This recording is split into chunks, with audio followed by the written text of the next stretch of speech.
সীমান্তে রোজ রক্ত ঝরায়, বন্যায় মারে, খরায় পোড়ায়, সীমান্তে রোজ রক্ত ঝরায়। সবাই একসাথে, বন্যায় মারে, খরায় পোড়ায়, সীমান্তে রোজ রক্ত ঝরায়। পরেরটা, ভাইরা আমার, বাংলাদেশের একটি মেয়ে যার লাশটা সীমান্তে ঘন্টার পর ঘন্টা ঝুলেছিল। সেই সার্বভৌম স্বাধীন বাংলাদেশ ছিল না যে প্রতিবাদ জানাবে যে বাংলাদেশের ফালানির লাশ তার কাটায় ঝুলে থাকে কেন? এইটা ফালানির লাশ না, এটা 18 কোটি মানুষের বাংলাদেশের লাশ। সেই কথা আমাদের বিজেপি বলতে পারে নাই। ছোট্ট একটা প্রমাণ দেখেন, কিছুদিন আগে দেখেছেন ভারতের দাদাবাবুরা মনে করেছিল আগে যেরকম বাংলাদেশের ভিতরে ঢুকে সবকিছু করে যাওয়া যেত, কিছু কেউ বলতো না। অনেক দিনের অভ্যাস তো বদলায় নাই।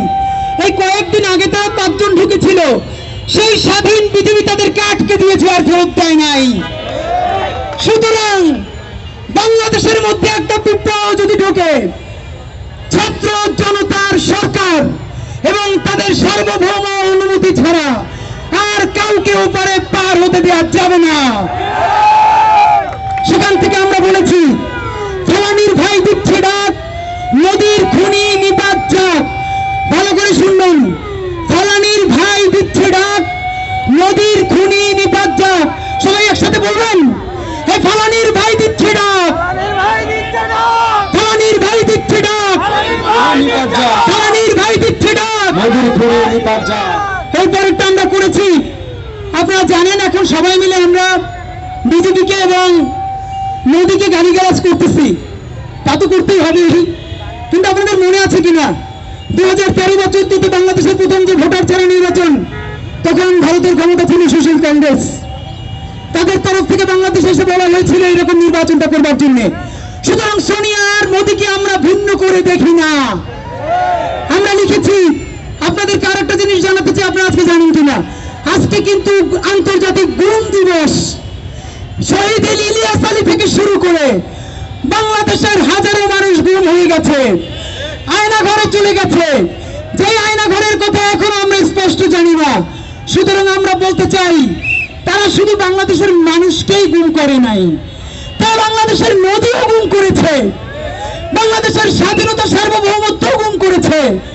সুতরাং আমাদের স্লোগান, সোনিয়া আর গেরুয়া মোদি গুম করেছে আমার নদী, সোনিয়া আর গেরুয়া মোদি গুম করেছে আমার নদী, এই সোনিয়া আর গেরুয়া মোদি গুম করেছে আমার নদী, এই সোনিয়া আর গেরুয়া মোদি গুম করেছে আমার নদী। এরপরে আমরা বলেছি, মৌলানা ভাসানীর সেই বলা আমরা আবার বলতে চাই, যেটা একটু আগে বলেছি, তিস্তা টিকাই ফারাক্কা তৈরি আওয়াজ দুধাক্কা, এবং খুনি ভারতের নদীর বাঁধ বাংলাদেশের মরণ ফাঁদ, খুনি ভারতের নদীর বাঁধ বাংলাদেশের মরণ ফাঁদ, খুনি ভারতের নদীর বাঁধ বাংলাদেশের মরণ ফাঁদ। আমরা ফালানির কথা বলেছি, আমরা আমাদের মৌলানা ভাসানীর কথা বলেছি, যার কথা এখনো বলি নাই, যে সাহস করে বলেছিল। আপনাদেরকে একটা প্যাকেট পড়ে শুনে তাহলে আপনারা বুঝতে পারবেন এই কথাটা কে বলেছিল।